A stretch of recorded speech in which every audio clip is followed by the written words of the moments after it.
जय श्री कृष्णा। प्रिय भक्तों, आज सावन मास की पुत्रदा एकादशी है।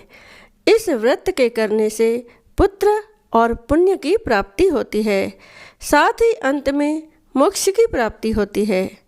आज के इस वीडियो में आप सुनेंगे एकादशी माता की महिमा और अनंत फलदायी कथाएं। तो आइए एकादशी के इस पुण्य अवसर पर इन पावन कथाओं का श्रवण करें और स्वयं को विष्णु भक्ति में लीन करें। आइए अब सुनते हैं श्रावण शुक्ल पुत्रदा एकादशी व्रत की कथा। तो सभी प्रेम से कहिए, लक्ष्मी नारायण भगवान की जय हो, तुलसी सालिग्राम की जय हो, बोलिए राधा कृष्ण भगवान की जय हो। श्री युधिष्ठिर कहने लगे कि हे भगवान, श्रावण शुक्ल एकादशी का क्या नाम है? व्रत करने की विधि तथा इसका महत्व कृपा करके कहिए। मधुसूदन कहने लगे कि इस एकादशी का नाम पुत्रदा है। अब आप शांति पूर्वक इसकी कथा सुनिए। इसके सुनने मात्र से ही वाजपेयी यज्ञ का फल मिलता है। द्वापर युग के आरंभ में महिष्मति नाम की एक नगरी थी, जिसमें महिजीत नाम का राजा राज्य करता था। लेकिन पुत्रहीन होने के कारण राजा को राज्य सुखदायक नहीं लगता था। उसका मानना था कि जिसके संतान न हो उसके लिए यह लोक और परलोक दोनों ही दुखदायक होते हैं। पुत्र सुख की प्राप्ति के लिए राजा ने अनेक उपाय किए, परंतु राजा को पुत्र की प्राप्ति नहीं हुई। वृद्धावस्था आती देखकर राजा ने प्रजा के प्रतिनिधियों को बुलाया और कहा, हे प्रजाजनों, मेरे खजाने में अन्याय से उपार्जन किया हुआ धन नहीं है, न मैंने कभी देवताओं और ब्राह्मणों का धन छीना है। किसी दूसरे की धरोहर भी मैंने नहीं ली। प्रजा को पुत्र के समान पालता रहा। मैं अपराधियों को पुत्र तथा बांधवों की तरह दंड देता रहा। कभी किसी से घृणा नहीं की, सबको समान माना है। सज्जनों की सदा पूजा करता हूँ। इस प्रकार धर्मयुक्त राज्य करते हुए भी मेरे पुत्र नहीं हैं, सो मैं अत्यंत दुख पा रहा हूँ। इसका क्या कारण है? राजा महिजीत की इस बात को विचारने के लिए मंत्री तथा प्रजा के प्रतिनिधि वन को गए। वहाँ बड़े बड़े ऋषि मुनियों के दर्शन किए। राजा की उत्तम कामना की पूर्ति के लिए किसी श्रेष्ठ तपस्वी मुनि को देखते फिरते रहे। एक आश्रम में उन्होंने एक अत्यंत वयोवृद्ध धर्म के ज्ञाता, बड़े तपस्वी, परमात्मा में मन लगाए हुए, निराहार, जितेंद्रिय, जितात्मा, जित क्रोध, सनातन धर्म के गूढ़ तत्वों को जानने वाले, समस्त शास्त्रों के ज्ञाता महात्मा लोमश मुनि को देखा, जिनका कल्प के व्यतीत होने पर एक रोम गिरता था। सबने जाकर ऋषि को प्रणाम किया। उन लोगों को देखकर मुनि ने पूछा कि आप लोग किस कारण से आए हैं? निसंदेह मैं आप लोगों का हित करूंगा। मेरा जन्म केवल दूसरों के उपकार के लिए हुआ है, इसमें संदेह मत करो। लोमश ऋषि के ऐसे वचन सुनकर सब लोग बोले, हे महर्षि, आप हमारी बात जानने में ब्रह्मा से भी अधिक समर्थ हैं, अतः आप हमारे इस संदेह को दूर कीजिए। महिष्मतिपुरी का धर्मात्मा राजा महिजीत प्रजा का पुत्र के समान पालन करता है, फिर भी वह पुत्रहीन होने के कारण दुखी है। उन लोगों ने आगे कहा कि हम लोग उसकी प्रजा हैं, अतः उसके दुख से हम भी दुखी हैं। आपके दर्शन से हमें पूर्ण विश्वास है कि हमारा यह संकट अवश्य दूर हो जाएगा, क्योंकि महान पुरुषों के दर्शन मात्र से अनेक कष्ट दूर हो जाते हैं। अब आप कृपा करके राजा के पुत्र होने का उपाय बतलाएं। यह वार्ता सुनकर ऋषि ने थोड़ी देर के लिए नेत्र बंद किए और राजा के पूर्व जन्म का वृतांत जानकर कहने लगे कि यह राजा पूर्व जन्म में एक निर्धन वैश्य था। निर्धन होने के कारण इसने कई बुरे कर्म किए। यह एक गांव से दूसरे गांव व्यापार करने जाया करता था। एक समय ज्येष्ठ मास के शुक्ल पक्ष की द्वादशी के दिन मध्याह्न के समय जबकि वह 2 दिनों से भूखा प्यासा था, एक जलाशय पर जल पीने गया। उसी स्थान पर एक तत्काल की ब्याही हुई प्यासी गौ जल पी रही थी। राजा ने उस प्यासी गाय को जल पीते हुए हटा दिया और स्वयं पानी पीने लगा। इसीलिए राजा को यह दुख सहना पड़ा। एकादशी के दिन भूखा रहने से वह राजा हुआ और प्यासी गौ को जल पीते हुए हटाने के कारण पुत्र वियोग का दुख सहना पड़ गया। ऐसा सुनकर सब लोग कहने लगे कि हे ऋषि, शास्त्रों में पापों का प्रायश्चित भी लिखा है, अतः जिस प्रकार राजा का यह पाप नष्ट हो जाए, आप ऐसा उपाय बताइए। लोमश मुनि कहने लगे कि श्रावण शुक्ल पक्ष की एकादशी को, जिसे पुत्रदा एकादशी भी कहते हैं, तुम सब लोग व्रत करो और रात्रि को जागरण करो, तो इससे राजा का यह पूर्व जन्म का पाप अवश्य नष्ट हो जाएगा। साथ ही राजा को पुत्र की अवश्य प्राप्ति होगी। लोमश ऋषि के ऐसे वचन सुनकर मंत्रियों सहित सारी प्रजा नगर को वापस लौट आई और जब श्रावण शुक्ल एकादशी आई तो ऋषि की आज्ञानुसार सबने पुत्रदा एकादशी का व्रत और जागरण किया। इसके पश्चात द्वादशी के दिन इसके पुण्य का फल राजा को दिया। उस पुण्य के प्रभाव से रानी ने गर्भ धारण किया और प्रसव काल समाप्त होने पर उन्हें एक बड़ा तेजस्वी पुत्र उत्पन्न हुआ। इसीलिए हे राजन, इस श्रावण शुक्ल एकादशी का नाम पुत्रदा पड़ा। अतः संतान सुख की इच्छा हासिल करने वाले इस व्रत को अवश्य करें। इसके महात्म्य को सुनने से मनुष्य सब पापों से मुक्त हो जाता है और इस लोक में संतान सुख भोगकर परलोक में स्वर्ग को प्राप्त होता है। बोलिए विष्णु भगवान की जय। बोलिए श्री कृष्ण भगवान की जय। भक्तों, कोई भी एकादशी बिना एकादशी माता की कथा सुने पूर्ण नहीं मानी जाती। इसलिए आइए बड़े ही प्रेम से एकादशी माता की कथा को सुनते हैं। एक बूढ़ी माँ ने एक बार निर्जला एकादशी का व्रत रखा। बड़ी ही भाव भक्ति से पूजा अर्चना की। उन्हें वृद्धावस्था में क्या बाधा थी? वे तो अपने पुत्र पौत्रों की सुख सुविधा के लिए व्रत रखने लगी थी। वे दिन भर तो जरा कठोर मन करके अपनी प्यास को रोके रही। दिन में पूजा पाठ किया, कथा सुनी और पंडित जी को मिट्टी के पात्र में भरकर पानी और ऋतुफल दान में दिए। दोना भर भर कर पूरा वितरण किया। उन्हें गर्मी के कारण बहुत बेचैनी हो रही थी। इस कारण से बड़ी देर तक पानी में पड़ी रही और पानी के कुल्ला करती रही, मुंह धोती रही। तब कहीं थोड़ा बहुत धैर्य बंध पाया। धूप तो तेज पड़ ही रही थी, इस कारण बार बार मुंह सूख रहा था। बूढ़ी माँ बहुत बेचैन हो रही थी। एक बुढ़ापा और दूसरे ये भयंकर गर्मी। वृद्धावस्था की स्थिति तो कुछ दूसरी ही प्रकार की होती है। जैसे तैसे रो धो के दिन कट गया। अब पहाड़ सी रात सामने थी। उसका कटना बहुत ही कठिन दिखाई दे रहा था। खटिया पर पड़े शांति नहीं मिल रही थी। वे बार बार करवट बदल रही थी। अनेक बार वे बाहर जाती और भीतर आती। उन्हें घर के अंदर शांति नहीं थी। वे पड़ी पड़ी एकादशी माता का स्मरण करती रही। वे कहती रही कि हे माता जी, आप मेरी लाज रखिएगा।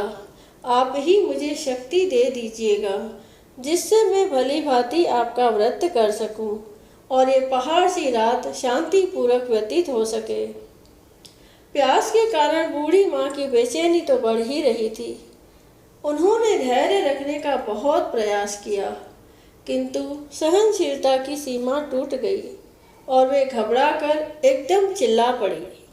बोली कि बचाओ बचाओ बचाओ। अम्मा का चिल्लाना सुनकर परिवार भर के नर नारी, बच्चे और पड़ोसी एकत्रित होकर बूढ़ी अम्मा की खटिया के समीप पहुंच गए। सबने पूछा कि अम्मा जी, आपको क्या हो गया है? आप क्यों चिल्ला पड़ी हैं? आप इस वृद्धावस्था में ये कठिन व्रत क्यों कर रही हैं? अम्मा जी, शक्ति से ही भक्ति होती है। थोड़ी ही देर में वे फिर से बोली कि अरे, हमारे तो प्राण ही निकले जा रहे हैं। मेरी छाती पर ठंडे पानी का घड़ा रख दीजिए।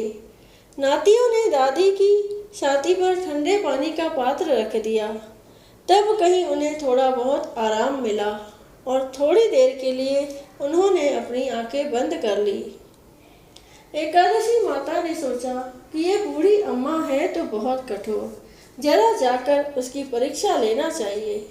वे आधी रात को मुर्गा बनकर टेर लगाने लगी। मुर्गा की आवाज़ सुनकर दादी जल्दी से उठी और बाहर जाकर आसमान की ओर देखा, किंतु आसमान में कहीं उन्हें प्रातःकालीन तारा दिखाई नहीं दिया।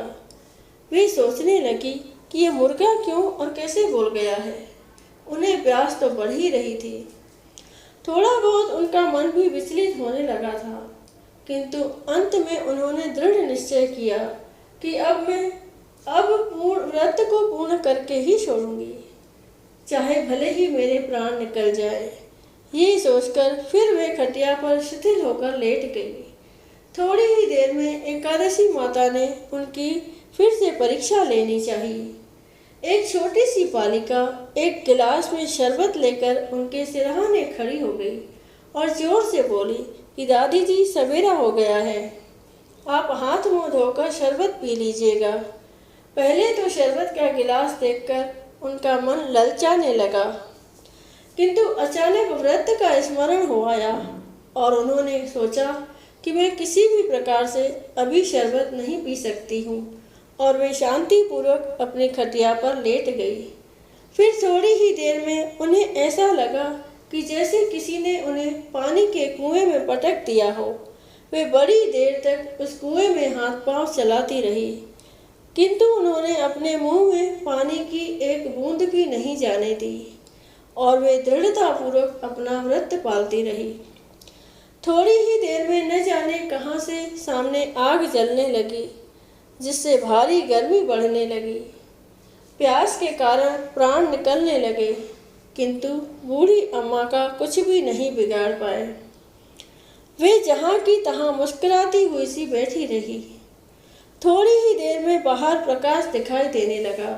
ऐसा लगा कि जैसे सवेरा हो गया हो। बूढ़ी अम्मा ने जब बाहर निकलकर देखा तो समझ गई कि अभी सवेरा होने में 3-4 घंटे की देरी है। यह जानकर वे शांतिपूर्वक इधर उधर घूमने फिरने लगी। एकादशी माता ये बात अच्छी तरह से समझ गई कि ये बूढ़ी अम्मा किसी भी प्रकार से अपने व्रत से नहीं टल सकती। वे उनके सत्य व्रत को अच्छी तरह से समझ गई। सवेरा होते ही बूढ़ी माँ ने स्नान किया, भगवान का पूजन पाठ किया, एकादशी माता की कथा सुनी, ब्राह्मणों को दक्षिणा देकर भोजन कराया। तब कहीं उन्होंने जल ग्रहण किया। कन्याओं को भोजन कराने के बाद अम्मा ने भोजन किया। उस श्रेष्ठ व्रत के प्रताप से बूढ़ी अम्मा की आयु में वृद्धि हो गई। उनका घर परिवार हरा भरा हो गया। घर में अब उनके कोई अभाव नहीं रहा। वे हर तरह से सुख साधनों से संपन्न हो गई। नाती नतनों से उनका घर भर गया और वे उसी दिन से 12 महीने की एकादशी का व्रत करने लगी। एकादशी माता के व्रत के प्रताप से इस संसार में हर प्रकार के सुख भोगकर अंत में वैकुंठ धाम को चली गई। ऐसा है तुरंत फल देने वाला एकादशी माता का व्रत।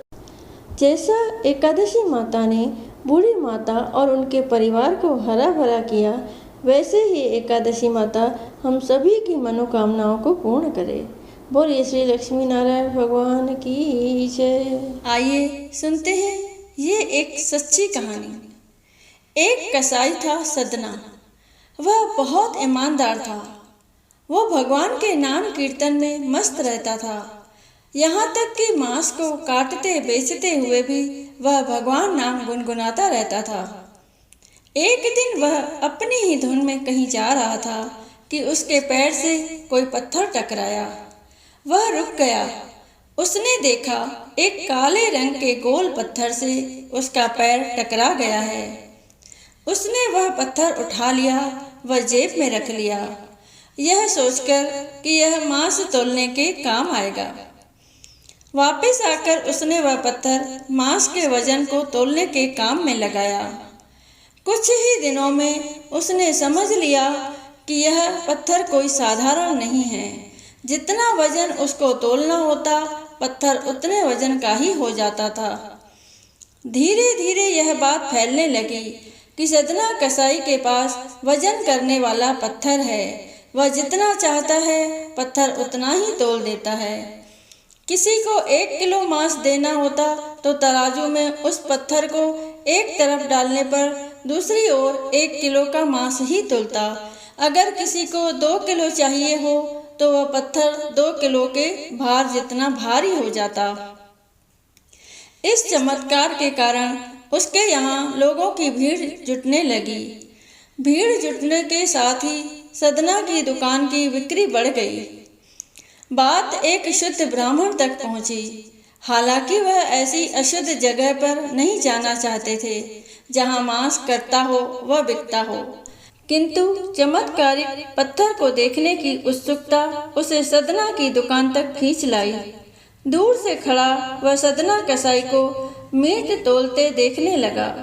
उसने देखा कि कैसे वह पत्थर हर प्रकार के वजन को बराबर तोल रहा था।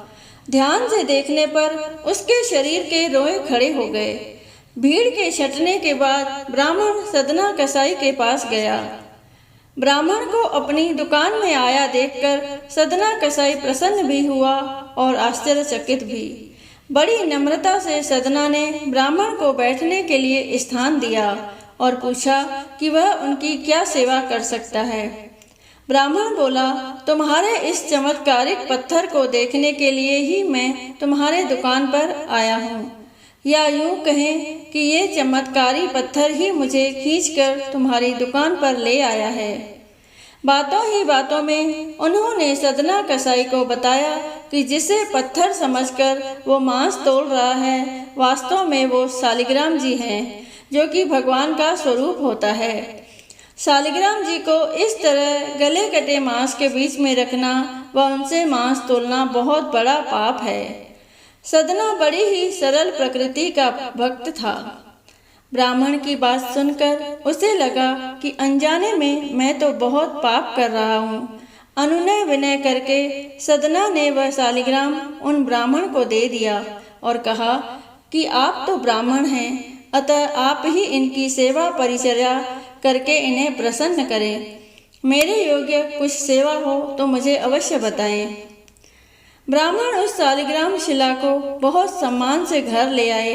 घर आकर उन्होंने श्री शालिग्राम को स्नान करवाया, पंचामृत से अभिषेक किया व पूजा अर्चना आरंभ कर दी। कुछ ही दिन बीते थे कि उन ब्राह्मण के स्वप्न में श्री शालिग्राम जी आए। वह कहा, हे ब्राह्मण, मैं तुम्हारी सेवाओं से प्रसन्न हूँ, किंतु तुम मुझे उसी कसाई के पास छोड़ आओ। स्वप्न में ही ब्राह्मण ने कारण पूछा तो उत्तर मिला कि तुम मेरी अर्चना पूजा करते हो, मुझे बहुत अच्छा लगता है, परंतु जो भक्त मेरे नाम का गुणगान कीर्तन करते रहते हैं उनको मैं अपने आप को भी बेच देता हूँ। सदना तुम्हारी तरह मेरा अर्चन नहीं करता है, परंतु वह हर समय मेरा नाम गुनगुनाता रहता है, जो कि मुझे अच्छा लगता है, इसीलिए तो मैं उसके पास गया था। ब्राह्मण अगले दिन ही सदना कसाई के पास गया व उनको प्रणाम करके सारी बात बताई व श्री शालिग्राम जी को उन्हें सौंप दिया। ब्राह्मण की बात सुनकर सदना कसाई की आंखों में आंसू आ गए। मन ही मन उन्होंने मांस बेचने खरीदने का कार्य को तिलांजलि देने की सोची और निश्चय किया कि यदि मेरे ठाकुर को कीर्तन पसंद है तो मैं अधिक से अधिक समय नाम कीर्तन करूँगा। बोलो श्री कृष्ण भगवान की जय। अब मैं आपको एकादशी व्रत में सुनी जाने वाली राजा अम्बरीश की कथा सुना रही हूँ। कहा जाता है एकादशी व्रत में एकादशी व्रत कथा के साथ राजा अम्बरीश की यह कथा सुनी जाए तो एकादशी व्रत का संपूर्ण फल की प्राप्ति होती है। तो प्रेम से कहिए विष्णु भगवान की जय, श्री कृष्ण भगवान की जय। राजा अम्बरीश राजा नाभाग के पुत्र थे। वह 7 द्वीपों के राजा थे। वह बहुत ही ब्रह्म ज्ञानी और विष्णु भक्त थे। वह भगवान विष्णु की कथाएं सुनते और मंदिरों में दर्शन करने जाते। विष्णु भक्ति के आगे वह घर, स्त्री, पुत्र, धन, धान्य सब कुछ तुच्छ समझते थे। एक बार भगवान विष्णु को प्रसन्न करने के लिए उन्होंने साल भर पत्नी सहित एकादशी का व्रत रखा। कार्तिक मास में व्रत जब समाप्त हुआ तो उन्होंने 3 दिनों तक उपवास किया। विष्णु भगवान का पूजन किया। ब्राह्मणों को 60,000 गौओं का दान दिया। संत महात्माओं को दान दिया और उन्हें भोजन करवाकर संतुष्ट किया। राजा अम्बरीश जब ब्राह्मणों को भोजन करवाने के पश्चात पारण करने लगे तो उसी समय दुर्वासा ऋषि अतिथि के रूप में वहां आ गए। राजा अम्बरीश ने दुर्वासा ऋषि का पूजन और स्वागत किया और उन्हें भोजन के लिए विनती की। दुर्वासा ऋषि कहने लगे कि मैं पहले यमुना नदी में स्नान कर भोजन करूंगा। दुर्वासा ऋषि स्नान करने चले गए। उधर द्वादशी केवल कुछ मुहूर्त ही रह गई, जिस मुहूर्त में पारण करना आवश्यक था, नहीं तो राजा का व्रत निष्फल हो जाता। राजा अम्बरीश दुविधा में पड़ गए। क्यों दुर्वासा ऋषि अभी वापस नहीं आए थे? अगर अतिथि ब्राह्मण को भोजन करवाए बिना पारण करते तो पाप के भागीदार बनते, लेकिन पारण किए बिना द्वादशी व्यतीत हो जाने पर पारण का महत्व समाप्त हो जाता। ऋषियों ने कहा कि महाराज, आप केवल जल से पारण कर लें, इससे आपका व्रत भी व्यर्थ नहीं होगा और कोई दोष भी नहीं लगेगा, क्योंकि जल को भोजन और अभोजन दोनों रूपों में माना जाता है। ऋषियों के परामर्श पर राजा अम्बरीश जल पान कर दुर्वासा ऋषि की प्रतीक्षा करने लगे। यमुना से लौटने पर दुर्वासा ऋषि अपनी तप शक्ति से जान गए कि राजा अम्बरीश ने जल पी लिया।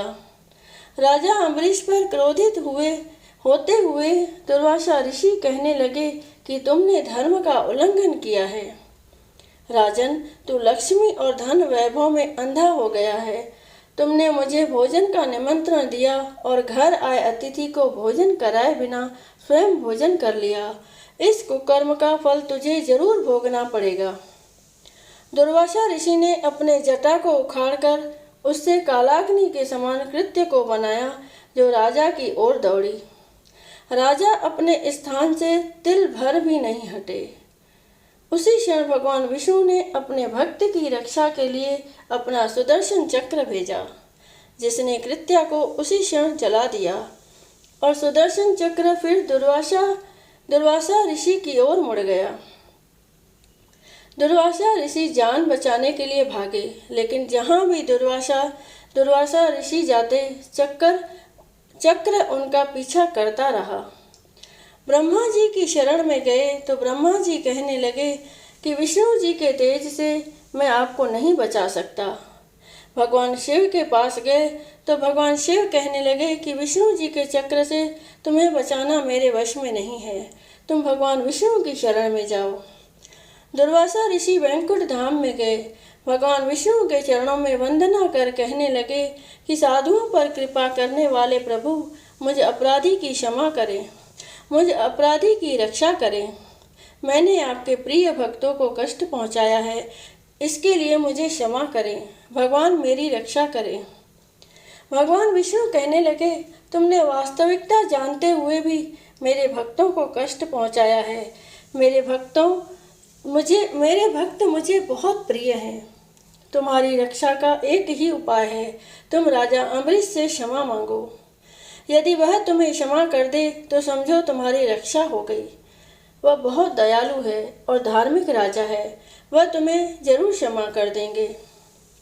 दुर्वासा ऋषि राजा अम्बरीश के पास पहुंचकर उनसे क्षमा मांगने लगे। आपके अपमान के कारण भगवान विष्णु का सुदर्शन चक्र मुझे जला रहा है। राजा अम्बरीश जी के पैरों में गिर गए। उन्हें दुख में देखकर राजा अम्बरीश को बहुत दुख हुआ।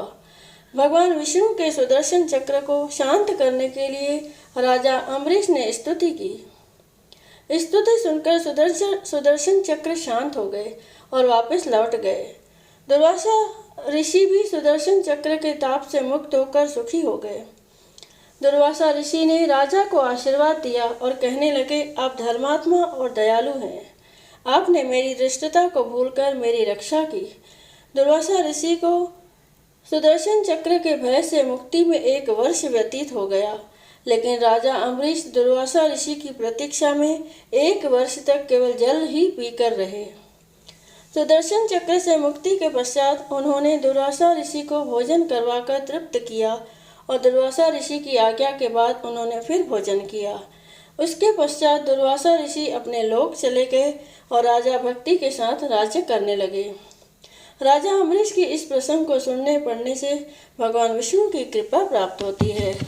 बोल विष्णु भगवान की जय। आइए अब सुनते हैं तुलसी माता की एक अद्भुत कथा। बोलिए तुलसी माता की जय। एक गांव में ननंद और भाभी रहती थी। ननंद सच्चे मन से तुलसी माँ की विशेष पूजा करती थी, लेकिन उसकी भाभी को यह सब पसंद नहीं था। वह अक्सर ही गुस्से में उसे कोसती और कहती कि दहेज में भी वह तुलसी ही देगी। यही नहीं, वह बारातियों को खाने में भी तुलसी ही परोसेगी। फिर ननंद के विवाह की घड़ी भी आ गई। भाभी ने बारातियों के सामने तुलसी का गमला तोड़ दिया। ईश्वर की कृपा से वह लजीज व्यंजन में बदल गया। भाभी को यह रास नहीं आया तो उन्होंने ननंद को गहनों की जगह तुलसी की मंजरी पहना दी। क्षण भर में वह सोने के आभूषण में बदल गई। इसके बाद भाभी ने वस्त्रों की जगह जनेऊ रख दिया। वह भी रेशमी वस्त्रों में बदल गया। उधर ससुराल में भी बहू की बहुत बड़ाई हुई। तब भाभी को भी तुलसी पूजा का महत्व समझ आया। जब ननंद ससुराल चली गई और भाभी को तुलसी पूजा का महत्व समझ आया तो उसने अपनी बेटी को भी तुलसी पूजा के लिए कहा। हालांकि उसने अपनी माँ की एक भी न सुनी। तब भाभी ने सोचा कि वह अपनी बेटी के साथ वही व्यवहार करेगी जो ननंद के साथ किया था, तो तुलसी माँ का आशीर्वाद मिल जाएगा। इसके बाद बेटी के विवाह में उसने वही सब किया, लेकिन तुलसी का गमला टूटा का टूटा ही रह गया। मंजरी सोने के आभूषण बनने की बजाय मंजरी ही रही। जनेऊ भी जनेऊ ही रहा। समाज में भी बेटी और उसके परिवार वालों को खूब खरी खोटी सुननी पड़ी। कहते हैं कि इतना सब कुछ होने के बाद भाभी ने कभी भी अपनी ननंद को घर पर नहीं बुलाया। एक दिन भाई ने सोचा क्यों न वहीं अपनी बहन से मिलने चला जाए। उसने पत्नी से अपने मन की बात कही और कुछ उपहार स्वरूप ले जाने की बात कही। इस पर पत्नी ने उसे झोले में ज्वार रखकर दे दिया। भाई को बहुत खराब लगा। उसने सोचा कि बहन के घर इसे लेकर कैसे जाए। तब उसने एक गौशाला में गाय के सामने झोला पलट दिया। तुलसी माँ की कृपा से वह सारा ज्वार सोने चांदी में बदल गया। इसके बाद गौपालक ने कहा कि वह सोने चांदी गाय को क्यों दे रहा है। तब भाई ने देखा तो उसके आश्चर्य का ठिकाना न रहा। इसके बाद उसने गौपालक को सारी बात बताई। तब गौपालक ने कहा कि यह सब तुलसी माँ की कृपा है। भाई भी खुशी खुशी बहन के घर पहुँचा। उपहार देखकर बहन और उसके ससुराल वाले बहुत खुश हुए। कहते हैं किसी भी पूजा के लिए अगर आपके मन में श्रद्धा नहीं है तो तमाम स्वादिष्ट मिठाइयाँ या फल फूल चढ़ाने से भी कोई लाभ नहीं मिलता, लेकिन मन में श्रद्धा हो तो एक फूल भी बहुत खुश होता है। हे तुलसी माता, जैसी कृपा ननंद पर करी वैसी कृपा यह कहानी कहने और सुनने वालों पर भी करना। बोलो तुलसी मैया की जय हो। बोलो शालिग्राम की जय हो। बोलो तुलसी शालिग्राम की जय हो। बोलो लक्ष्मी नारायण भगवान की जय हो। अब अंत में हम सुनेंगे लप्सी और तप्सी की कथा, जो कि हर व्रत कथा के साथ अवश्य सुननी चाहिए, तभी व्रत का संपूर्ण फल मिलता है। लप्सी तप्सी की कथा इस प्रकार है। एक लप्सी था और एक तप्सी था। तप्सी हमेशा भगवान की तपस्या में लीन रहता था।